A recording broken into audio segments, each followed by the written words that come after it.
I'm Eric Bowling. Welcome to Money Rocks. Joining me today, an all-star panel, Bo Dietel, founder of Bo Dietel & Associates, former Wall Street trader Ross Mendel, and attorneys Ron Kuby and Joey Jackson. Hey, you're back. A couple of nights this week, right? I am back a few nights. Dietel, we got a big show for you tonight. A special guest for you later on. He wants to talk to you. Yeah, well, talk to me. I've cleaned out my 9mm. I'm ready. Oh, Kuby, good to have you back, my friend. Thanks, man. Thanks for joining us. Pleasure. We have some fun today, all right? good. Ready to talk about everything, right? Ready. Hey, Ready to go play some baseball. The bat stays right there.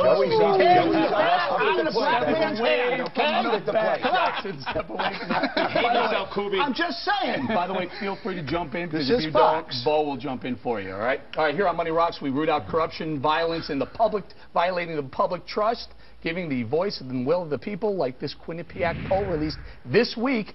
71% of New York State voters think the group behind the Ground Zero Mosque should voluntarily move it someplace else. That's just New Yorkers, you might say. But a recent CBS News poll says that very same percentage, 71% of adults nationwide, think it's inappropriate to build a mosque near the site of the World Trade Center. Joining us now is Ahmed Rehab. He's the executive director of CAIR-Chicago. Sir, go ahead. A lot of people said, hey, what happens in New York stays in New York.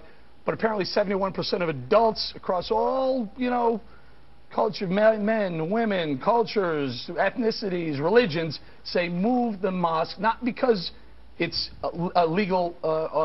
supposed to be moved legally, because they should just move it. If 71% of the public votes to put Muslims in internment camps, it doesn't mean that we should. The problem with having a poll that is going to poll the emotions of people is that it doesn't make a rational or logical argument necessarily. There has still been no reason given, any good reason given, why a mosque or a center, that's really what it is, being built 2 blocks away from Ground Zero is in any way insensitive. Mr. Rehab, by 45 to 31% margin, New York State voters said they generally have a favorable opinion of Islam. 24% are undecided. So it's not a question of favorability towards Islam. It's just move the mosque. Hold on, let me bring in Mr. Bo Dietel. Bo, you want to counter this argument? Well, I think we keep missing the issue. The issue here is hollow ground. It's hollow ground. They're talking about now putting a gambling casino in Pennsylvania there near Gettysburg. We shouldn't be doing this. People died. 3,000 Americans. Families are there. I've been there. I've seen how close it is. It's down the block. What about the respect to the children? You're still not making an argument as to what's wrong with that why argument? Building an Islamic center there would not make it hollow ground. I agree it's hollow ground. How does that change if an Islamic center is built there? You don't push it into people's faces. Push what? That would have what are you pushing? Well, you know what you're pushing? What are we pushing? First of all, right? no, not because they were Muslims, for the fact that people died there, and just happened to be that the 20 hijackers were Muslim, okay? Okay, so right, Muslims died on 9/11 as well. Right. Muslims died amongst the 3,000s right. as well. So, but the people's feelings of New York have to be at issue here with children that they lost, look, and you're going to tell a parent. It's a case of sensitivity. Okay, let me be very clear here. There's a campaign of misinformation. People are reacting to it. What you're asking me to be is to be sensitive to people's misinformation about reality. Muslims did not commit 9/11. Al-Qaeda did. But I'll tell you right now. They were all Muslims. I'll tell you right now, under your Sharia law, the part of the Muslim area that I'm talking about, which is under the Muslim religion, the Constitution of the Quran. When you can stone a woman who are 18 years old to death for kissing a guy, you got some kind of strange things in your mind. Hold on, you guys. You can't even pronounce the word well, Sharia. I really don't want to pronounce like the word. Mr. And Castle Graceful. Mr. Rehab. No, it ain't graceful when you see a young girl being stoned to death and there's a religion in back of it. That pisses me off. Mr. Rehab, we have the whole block to Sharia. discuss this, guys. Hang in there. Earlier this week, details started to leak about the criminal past of Ground Zero Mosque developer Sharif El Gamal. WNYW's Lisa Evers has the story. Take a listen. It matched the needs of my community. It matched the needs of my Muslim brothers and sisters, my Christian brothers and sisters, my Jewish brothers and sisters who live and work in Lower Manhattan. That's what Sharif El Gamal told CBS's 60 Minutes about the Ground Zero Mosque. We've learned he's racked up an arrest record. In 1990, he pleaded guilty to disorderly conduct. In 1992, driving while intoxicated. 1993, petty larceny. In 1994, an arrest for patronizing a prostitute, but he pleaded guilty to disorderly conduct. Then in 1998 and 1999, 2 more disorderly conduct charges. He now says, "I regret many things that I did in my youth. I have not always led a perfect life. My faith teaches me every day about humility."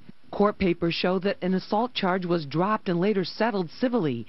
El Gamal paid just over $16,000 to a tenant who charged that he punched him in the face and broke his nose and cheekbones while trying to collect rent.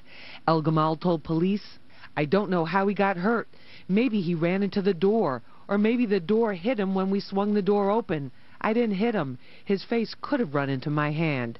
And about his sudden appearance in the spotlight, El Gamal insists it never crossed his mind that the location of the mosque would be so controversial. Because I did not hold myself or my faith accountable for that tragedy. All right, Mr. Ahmed, his face could have run into my hand. That's what El Gamal had said that may have happened. Is this guy, you know, he seemed to go from restaurant host to multi-million-dollar developer overnight. Should we really trust this guy? Well, listen, this is not about this guy. This is about the community, and this is about the intercultural and interfaith efforts that people are attempting to take place in the center in New York.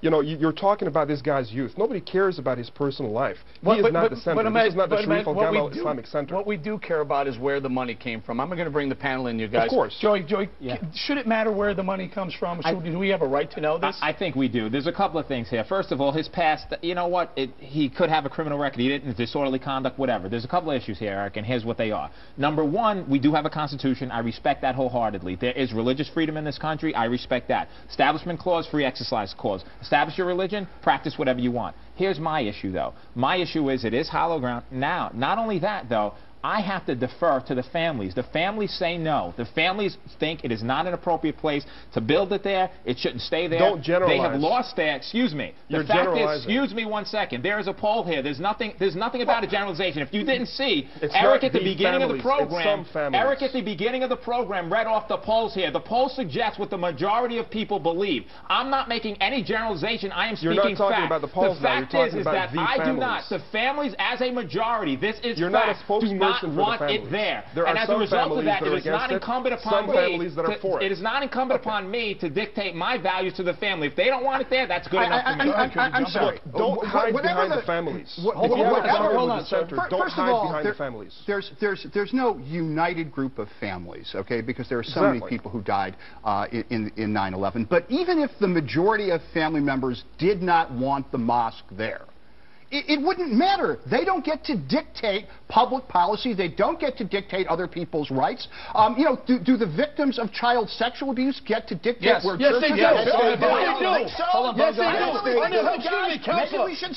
Counsel, under the law of this land is a democracy, and the majority rules. No, but we don't vote on people's rights. When you pass a law, the majority rules. You're a counsel. You're a lawyer. You know that. Well, there's a constitution. That's why we don't, like, take a majority vote. Like, do Jews get to vote this year? Let's see a show of hands. I'm sorry, Jews, you lost. We don't do that we in have America. to be sensitive to what the family's issues are. We don't there have were to be 3,000 people. Of course we do.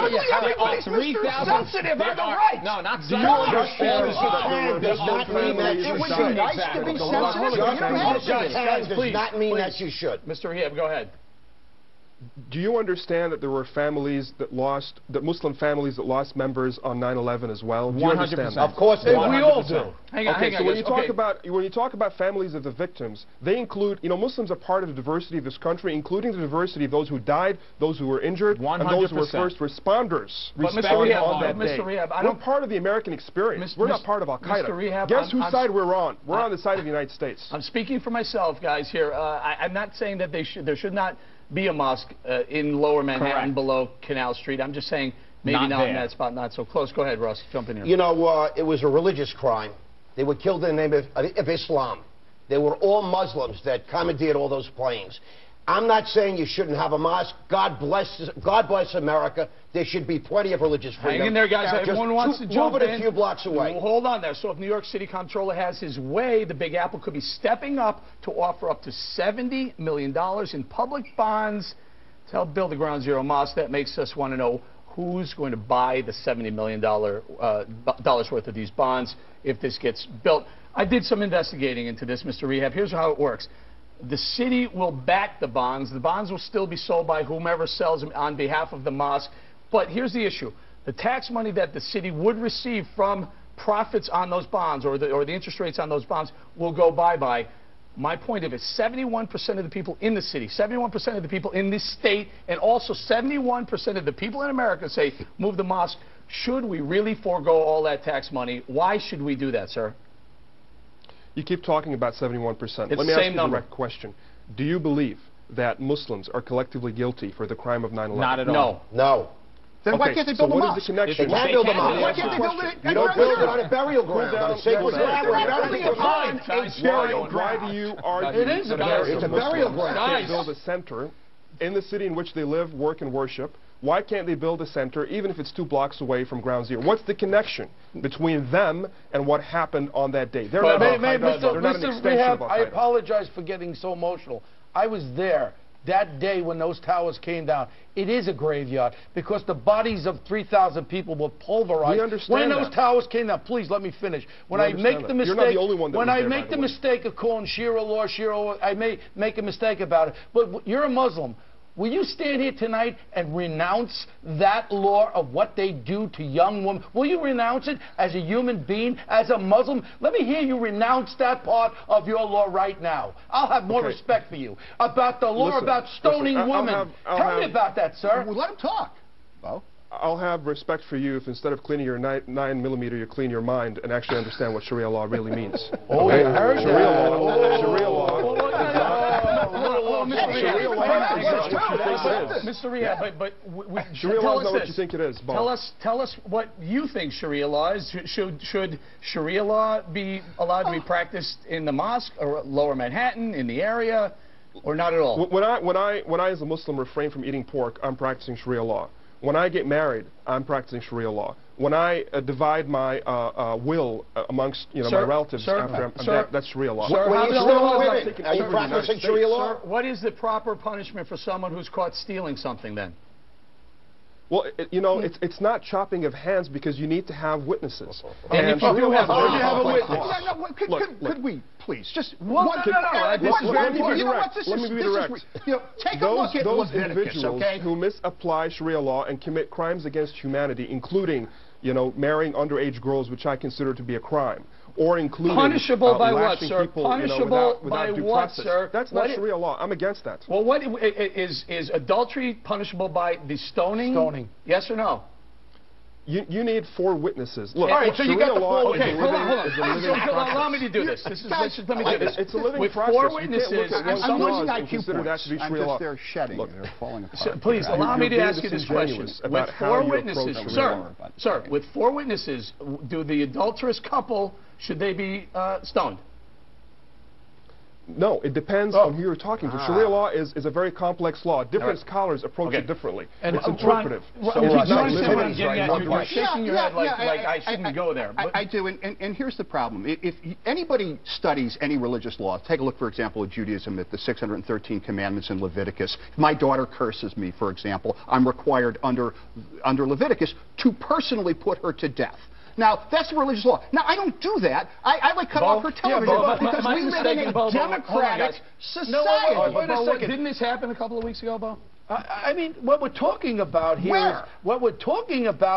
is the denouncing of the extreme Muslims, and that's what I'm standing here about. And personally, my 9mm, I have hollow points with prosciutto, because if I hit one of the terrorists, they're not getting to the 72 virgins. Listen, Eric, this is not about indicting any particular religion. I don't want to indict anybody. Sounds like it, though. Not at all. But at the end of the day, what has to happen is common sense has to prevail. If there is a mood that it should not go there, it should not belong there, this is not a discussion about it not being developed and that Muslims cannot practice their religion. They certainly can. I'll worship with you. But the problem is that this is a particular area which is deemed to be sacred, and it should be moved to another location. And if people don't want you in their neighborhood, for example, just because they're not real comfortable, you should respect that and go someplace where you're more wanted. Is that it? We're going to have to leave it there, guys. We have a lot more. We have a lot more show when we come back. Is America Islamophobic? Our brother Americans show their true stripes in the heartland. More Money Rocks in about a minute.